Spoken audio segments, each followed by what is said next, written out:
Three figures stood on the bank, a man, a woman, and a young boy. The river flowed before them, a sheet of shimmering silver under the noon sun. It seemed docile, almost inviting. The man, Liam, tested the water with his foot. It was colder than he expected. "We have to cross," he said, his voice rough with apprehension. The woman, Elara, clutched the boy, Finn, closer to her. Finn, barely 7, looked at the water with a mixture of fear and excitement. "It's all right, Finn," Elara said, her voice trembling slightly. Liam waded in deeper, the water now up to his waist. "Stay close," he called back. The current tugged at him, stronger than it looked. Elara followed, pulling Finn along. The riverbed was slick with moss, the water surprisingly powerful. They moved slowly, carefully, a human chain against the increasing force of the river. The sun, once a comforting presence, now beat down on them, reflecting off the water's surface. The far bank, their destination, seemed to move further away with each step.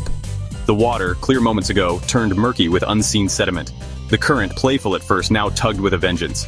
Liam at the front stumbled. "Hold on," he yelled, regaining his footing. But the river had tasted power. A submerged log, hidden moments before, appeared suddenly. It slammed into Liam's legs, knocking him sideways. He cried out, his hand reaching for Elara. She screamed, the current tearing at Finn, who was now waist-deep in the churning water.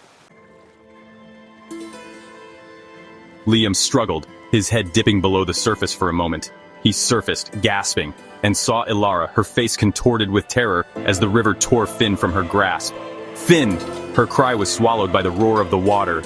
Liam fought against the current, his eyes frantically searching for any sign of the boy. Finn, a small figure in a blue shirt, bobbed for a moment, his arms flailing. Then, in an instant, he was gone, swept downstream by the relentless current. Elara, hysterical, tried to follow, but Liam caught her, pulling her back. "No, we have to stay together."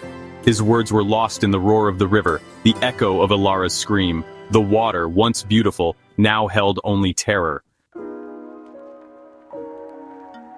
They reached the far bank, exhausted, defeated. The river flowed on, indifferent to their grief. Elara collapsed, her sobs racking her body, her eyes fixed on the point where the river had swallowed her son.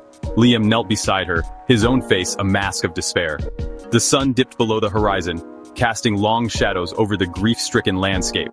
The whispers of the wind through the trees sounded like sobs. The river flowed on, the only sound louder than Elara's cries.